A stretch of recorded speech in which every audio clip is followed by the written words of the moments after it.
Bonjour à tous et bienvenue pour cette nouvelle méditation biblique qui va nous amener dans la suite du livre d'Esther que l'on médite ensemble en ce moment tous les matins. Et on arrive aujourd'hui à Esther 5, le chapitre en entier sur lequel on se concentrera aujourd'hui et que je vous invite à aller lire de votre côté si vous le souhaitez.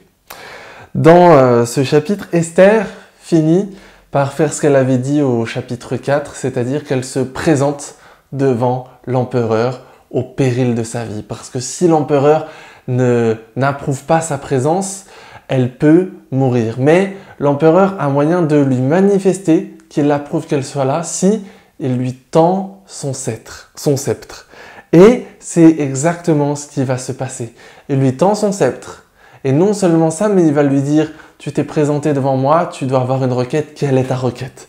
Et il lui dit « Même si ta requête, c'est la moitié de l'Empire, je te le donnerai. Elle te sera accordée même si c'est la moitié de l'Empire. » Et alors là, Esther va faire les choses assez intelligemment. Elle aurait pu dès le début, dès maintenant, présenter à l'empereur son problème entre Mardochée et Aman et puis l'édit que Aman a promulgué contre les Juifs. En fait, elle aurait pu lui dire dès le début écoute, voilà, je suis juive et c'est mon peuple qui va être exterminé, voilà mon problème. Mais elle fait les choses un petit peu plus intelligemment, un petit peu plus stratégiquement.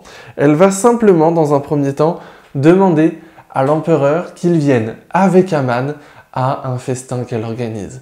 Et lorsqu'ils sont tous les deux au festin, l'empereur va lui dire « Alors, voilà, on est là maintenant, qu'est-ce que tu voulais me demander ?» Il comprend bien qu'en fait, elle l'a fait venir au festin pour lui adresser sa demande.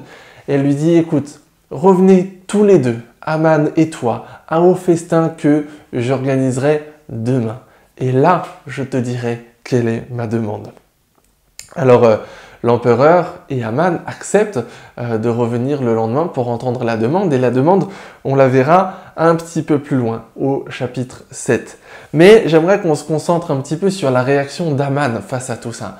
Aman, c'est un homme, on commence à le comprendre, qui est un petit peu orgueilleux, qui n'accepte pas qu'on ne fasse pas ce qu'il demande. C'est la source de la querelle entre Mardochée et lui.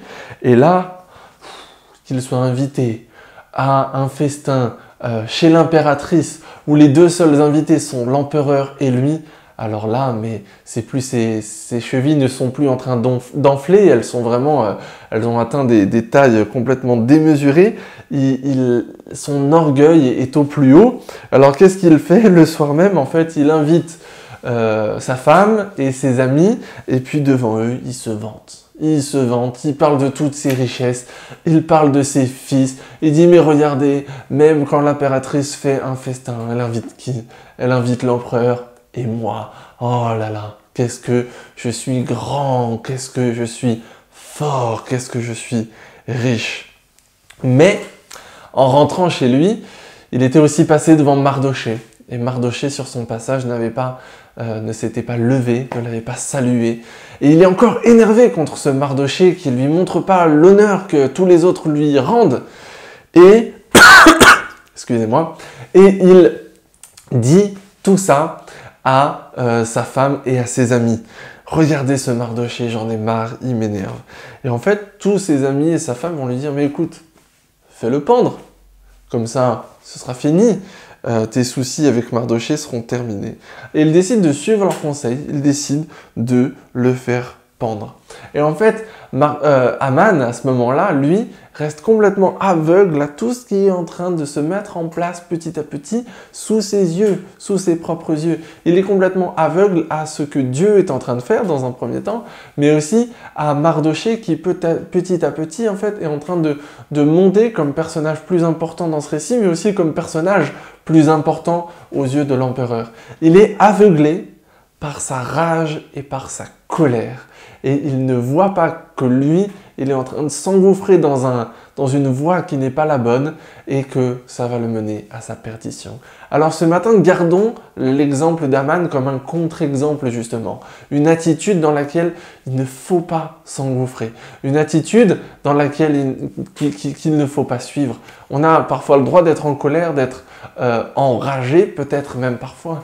Mais interrogeons-nous sur les vraies raisons qui nous pousse à la colère et l'action, les actions qui vont aussi en découler. Aman est en colère parce que un homme ne lui a pas rendu l'honneur qu'il pense lui être dû, alors qu'en réalité, rien ne lui est dû. Gardons ça en tête et gardons aussi en tête de faire attention à nos attitudes, à notre colère et aux actions qui en découlent. Je vous souhaite une très bonne journée et je vous dis à demain.